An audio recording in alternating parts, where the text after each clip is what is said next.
Hola, hola, buenas noches.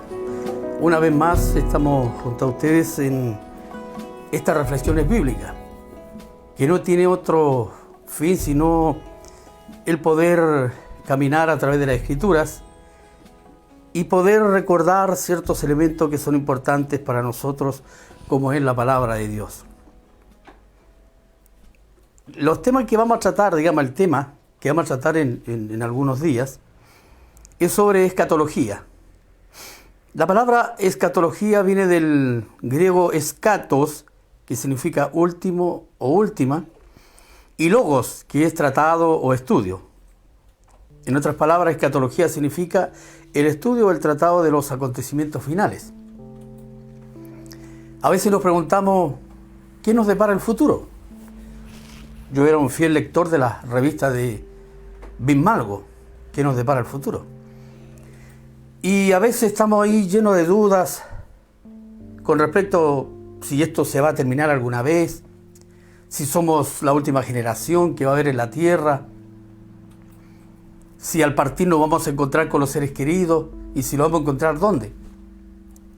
¿No será que la iglesia se va a ir como muchos hablan y aquí en la tierra se va a producir caos enormes, como los juicios de Dios que están descritos precisamente en el Apocalipsis?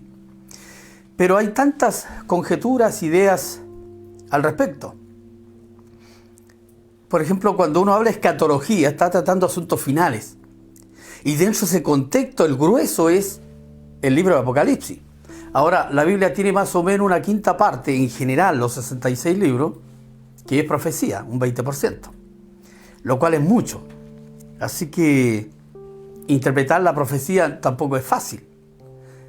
Un pastor antiguamente que daba transmisiones radiales dijo: no se metan con el libro Apocalipsis porque no es interpretable. Está llena de caos, no tiene pie ni cabeza, no hay fundamento. Pero, ¿por qué Dios iba a dejar un libro a merced nuestra si no lo íbamos a entender? Si no íbamos a tener la opción de indagar y descubrir los procesos del desarrollo del libro Apocalipsis. No, yo creo que el libro Apocalipsis es interpretable. Ahora, la Biblia es su propia interpretación. No necesitamos agentes externos para interpretar lo que nos dice la Escritura. Pero para entender la Biblia hay que meterse a la Biblia. Para entender la palabra de Dios hay que estudiar la palabra de Dios. Esto indudablemente que a usted le quita tiempo, porque usted tiene que sumergirse ahí. Por ejemplo, para estudiar bien el Apocalipsis, hay que estudiar bien el libro de Daniel, Jeremías y otros profetas que tienen relación con el libro Apocalipsis. Como comentábamos el otro día, la Biblia no está escrita, digamos así, a tontas y a locas. Todo está unido. Aun cuando hay mucha diferencia de tiempo entre un escritor y otro escritor, sin embargo, lo que ellos escriben está amalgamado, está unido, hay tonalidad. Y eso es porque es palabra de Dios, no es un escrito, por muy famoso que sea, como de Shakespeare o la literatura de Gabriela Mistral, Pablo Neruda. No, es la Biblia, es la palabra de Dios que permanece para siempre. Nosotros creemos que la palabra de Dios es fiel y verdadera, que cambia, que transforma, que hace nuevas las cosas, como comentábamos en el último tema, sobre nuevos tiempos, nuevas circunstancias. Dios produce un nuevo ser en nosotros.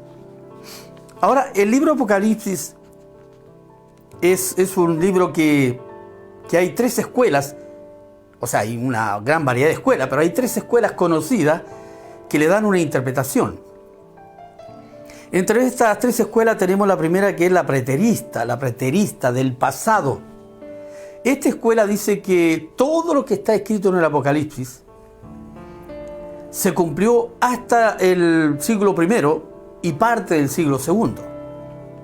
Que no hay nada de profecía, que no hay nada de asuntos futuros.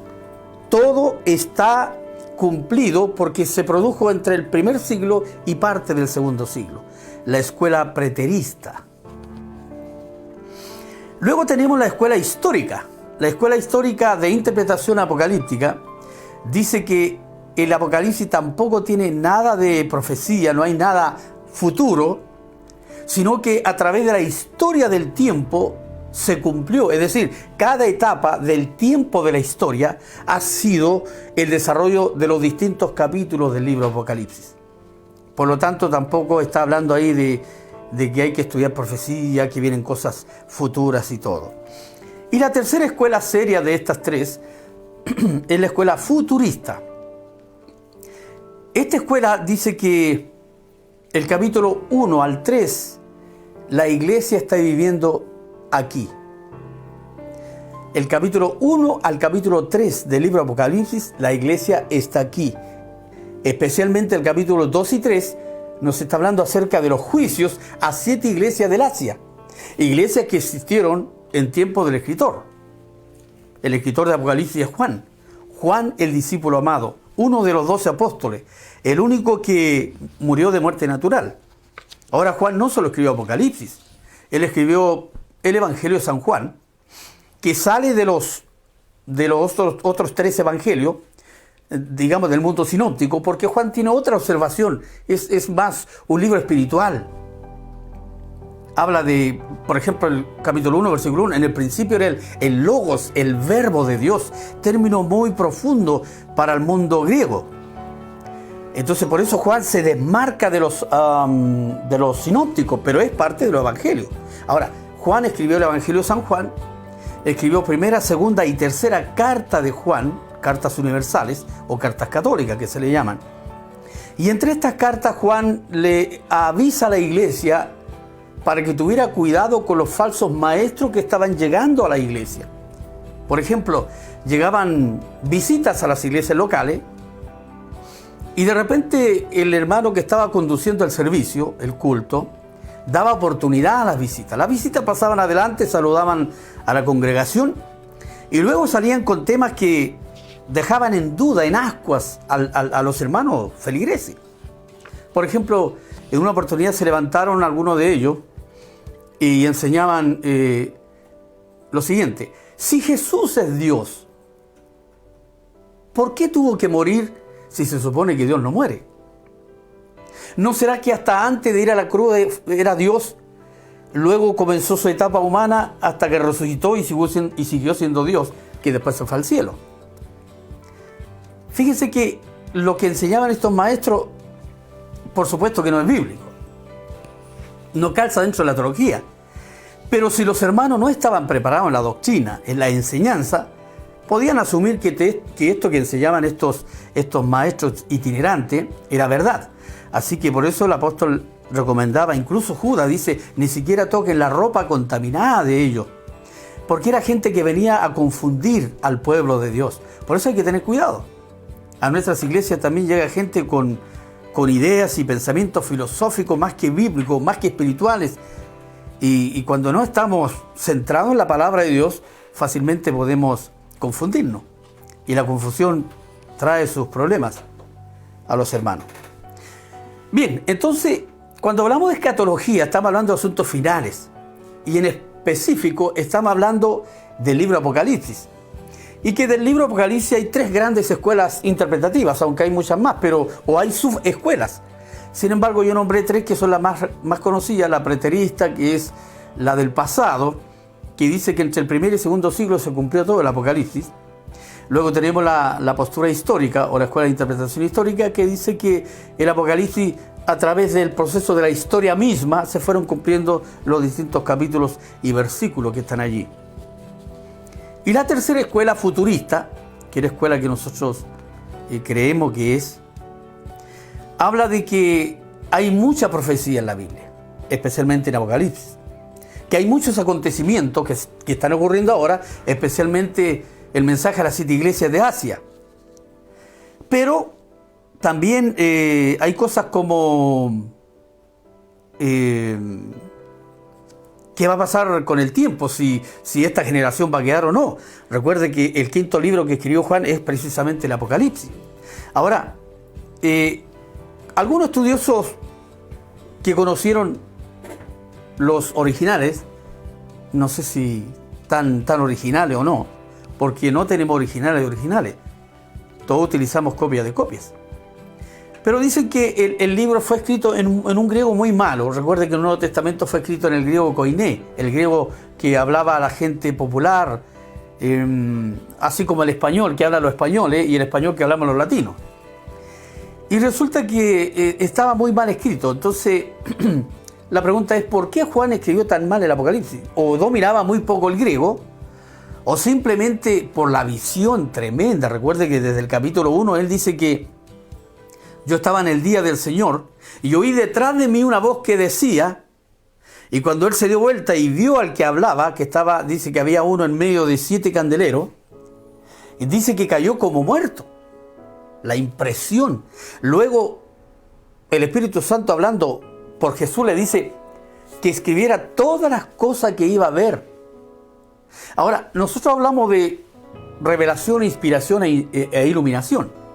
Nosotros creemos que los escritores bíblicos fueron inspirados. La palabra inspirar es como que Dios los llevó a cierto nivel sin perder su cordura, sin perder su conciencia, su estado de conciencia. Se sintieron inspirados, Dios sopló sobre ellos, se sintieron inspirados y comenzaron a escribir lo que el Señor les dijo que escribieran. Y eso que escribían, ellos lo veían. Eso se llama revelación. Revelar es abrir la ventana, mover la cortina y ver más allá.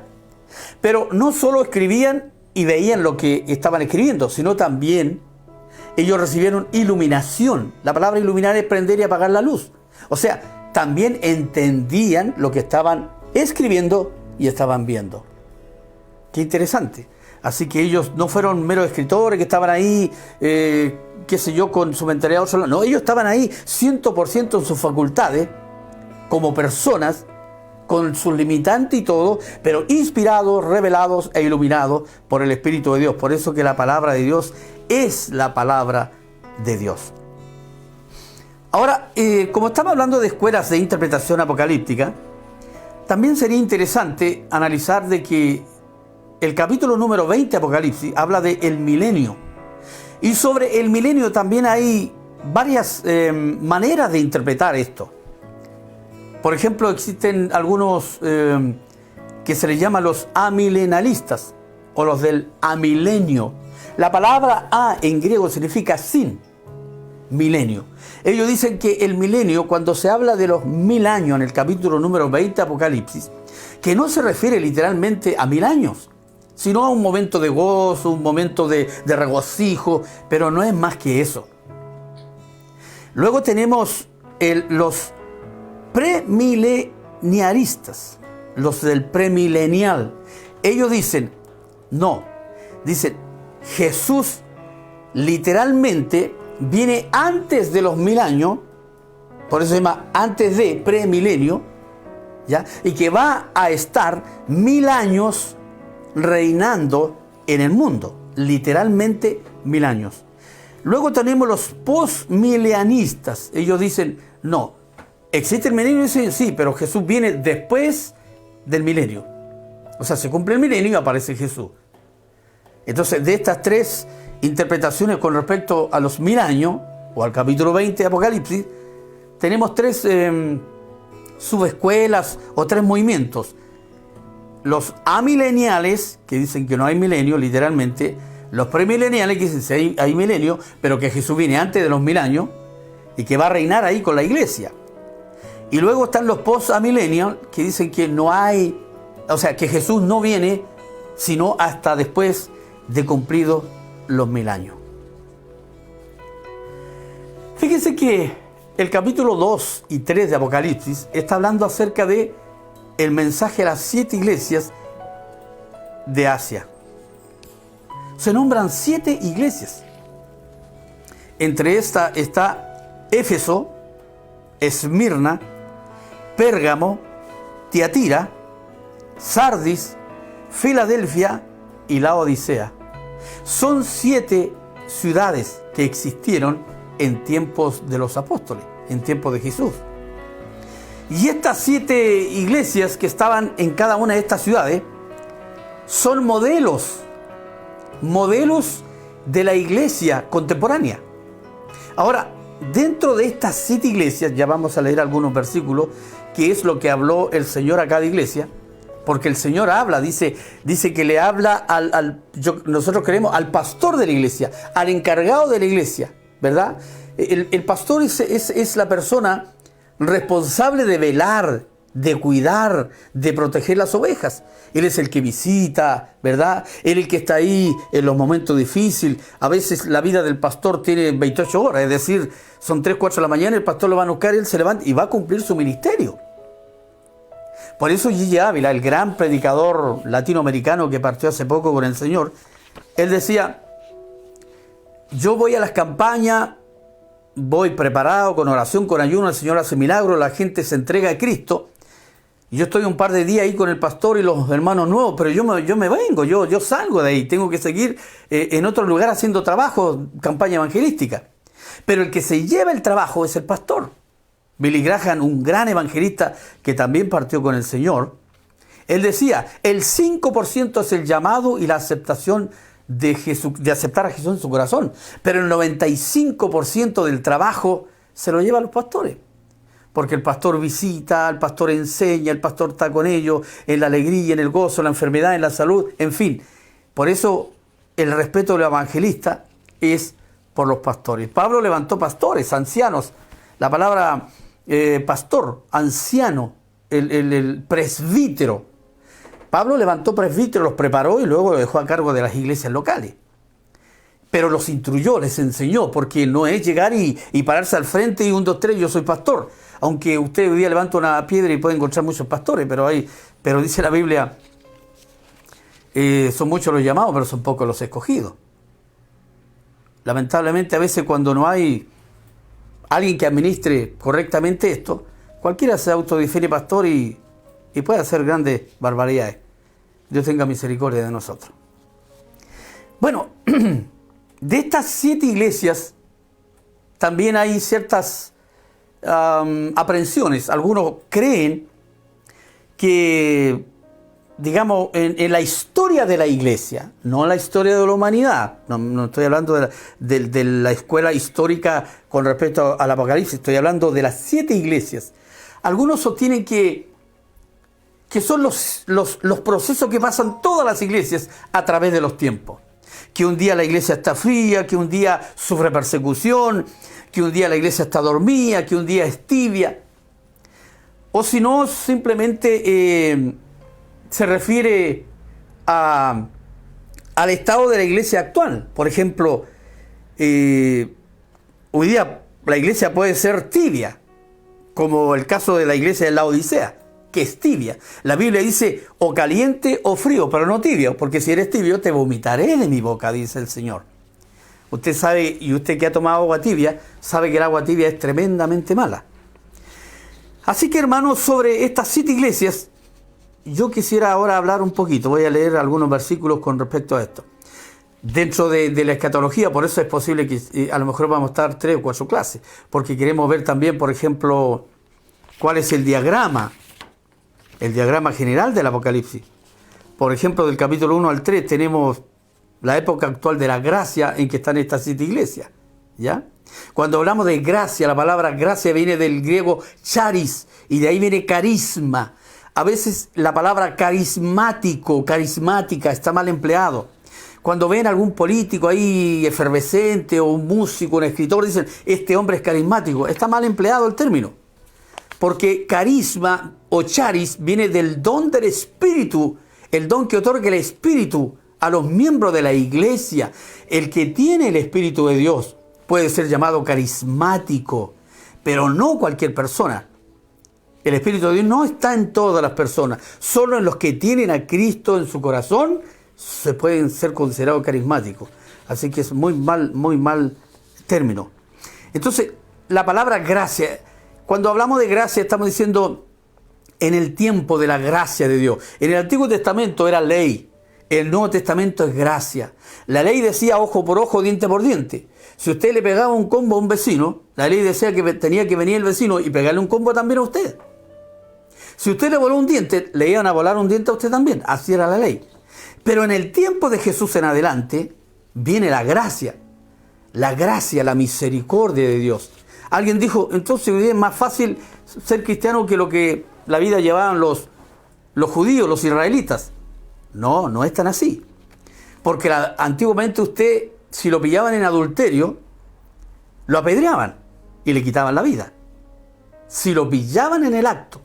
Hoy el Nuevo Testamento, que estamos en el tiempo de la gracia, dice, el hombre que piensa en la mujer ajena indecorosamente, estoy hablando en forma parafraseada, ya ha cometido adulterio. No es tan fácil. Bueno, el diagrama del Apocalipsis, tenemos el capítulo 1 al 3, la época actual de la iglesia o de la gracia, donde están las 7 iglesias de Asia. Luego tenemos el rapto o el traslado de la iglesia, que también lo vamos a analizar. ¿Ya? Donde la iglesia se va al cielo y se encuentra con Jesucristo. Jesucristo viene, pero se queda en el cielo, en el aire, esperando el novio que espera a su novia. Jesús es el novio, la iglesia es la novia. Y ahí se producen dos grandes acontecimientos en un lapso de 7 años.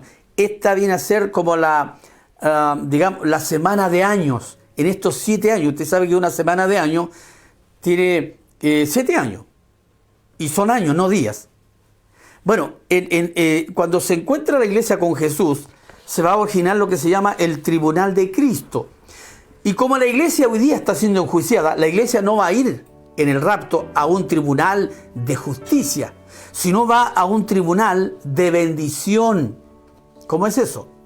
Por ejemplo, cuando usted ve a los que corren 100 metros, 500 metros, en fin, se pone un podium.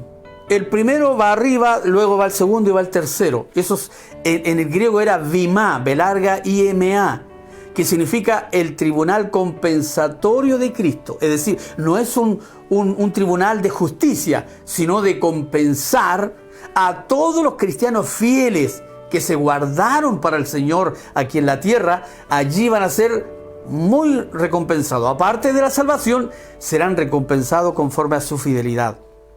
Luego del tribunal de Cristo se van a producir las bodas del Cordero, donde Jesús se casa con la iglesia, no es literal, sino donde Jesús funde su amor y su aprecio por su amada, porque Jesús fue el que instauró la iglesia. Por lo tanto, es la novia, dice la Biblia, que la novia tiene que estar con un vestido sin manchas, sin arrugas. Esos 7 años que se producen ahí entre el tribunal de Cristo y la boda del Cordero, abajo en la tierra, se producen dos cosas. La mitad de la semana son 3 años y medio de año. En la primera parte se llama tribulación, la segunda parte se llama gran tribulación. La palabra tribulación significa angustia y gran tribulación, momento de gran angustia. O sea, si hay angustia, después peor.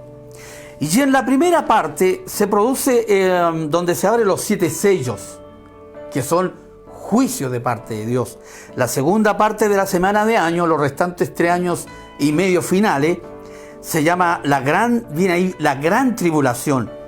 Ahí se van a beber las 7 copas, se van a tocar las 7 trompetas, donde también viene juicio mayor que la primera parte de la semana de 7 años. Al final, cuando ocurra esto en la tierra, desastres y juicios como los que nunca han habido. Si usted cree que la pandemia del COVID-19 es lo más fuerte que está viviendo el mundo en su historia, se equivoca. Porque la tierra se va a abrir, van a salir monstruos. Dice la Biblia, vendrán 4 caballos, los 4 caballos del Apocalipsis. También los vamos a analizar en breve, sobre qué representan. Y estos se van a manifestar precisamente en el periodo de la tribulación y gran tribulación. Pero una vez que termine todo ese caos, que va a ser fuerte, dice que el sol va a brillar tan fuerte que la gente se va a llenar de enfermedades. Van a haber terremotos como nunca. Si hemos vivido terremotos crueles y difíciles en Chile, imagínense lo que viene. Entonces los juicios son fuertes. ¿Y por qué? Incluso se va a levantar el anticristo. La palabra anticristo significa uno que hará lo contrario a Cristo, lo contrario a Jesús. Y este ser va a querer ser gobernador, va a querer ser admirado, va a querer ser idolatrado por las personas.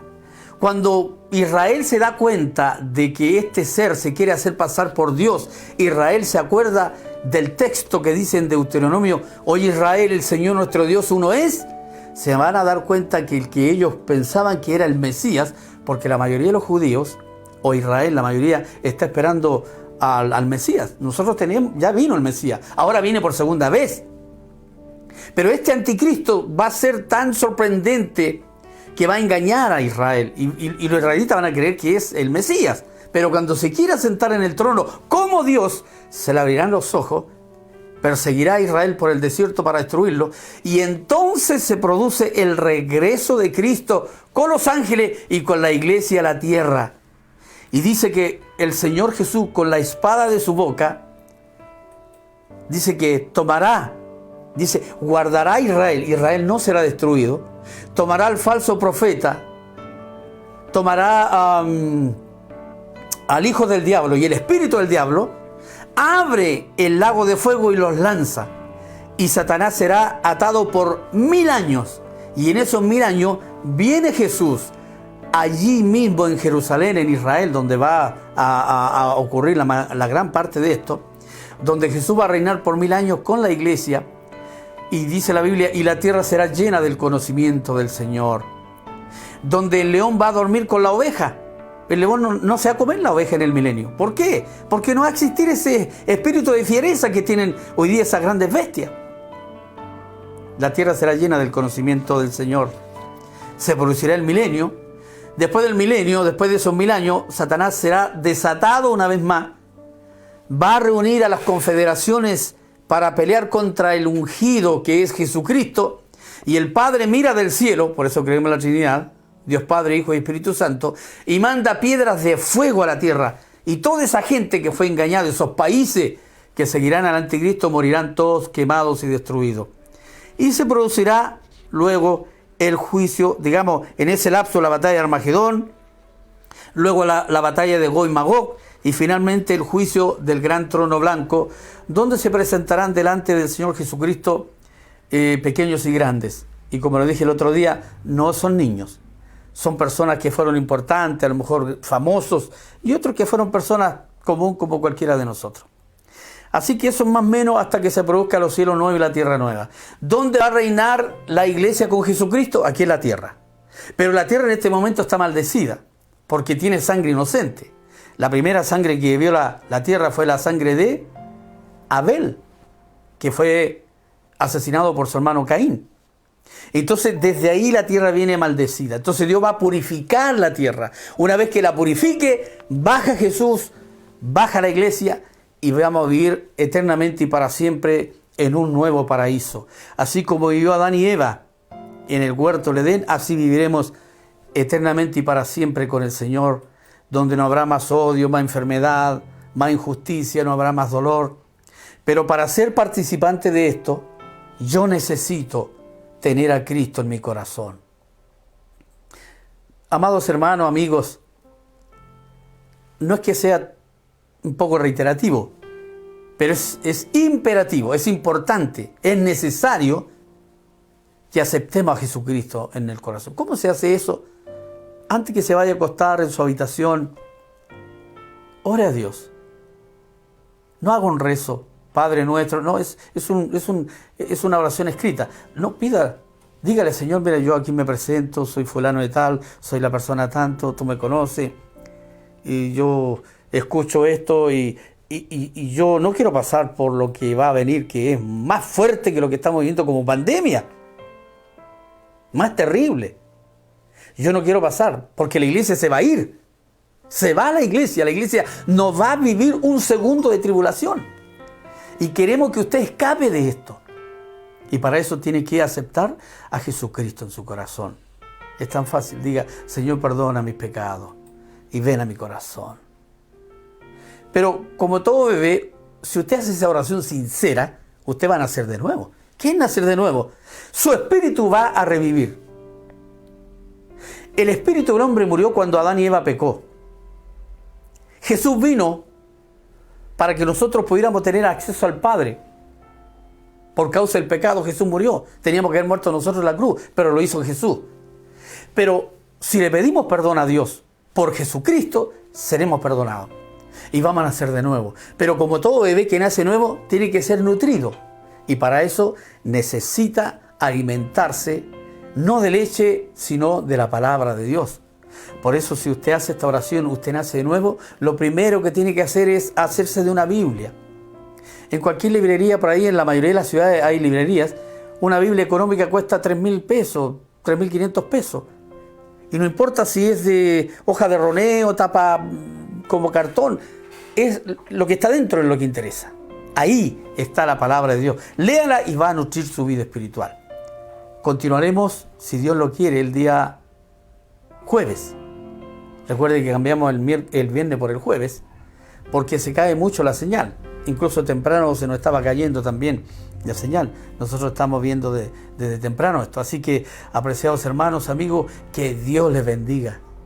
Que tengan un hermoso sueño, que tengan una oración hermosa antes de dormir con el Señor y que Dios proteja sus vidas, guarde su familia, les sane de enfermedad, les provea sus necesidades.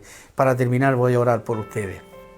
Padre, muchas gracias por darme esta linda oportunidad. Hemos comenzado a través de un proceso, Dios mío, de hablar de escatología y queremos que usted nos siga inspirando para ver y analizar qué es lo fuerte que viene para este mundo. Dios bendiga a todos los que han sido, Señor, bendecidos por ver este video, por escuchar su palabra.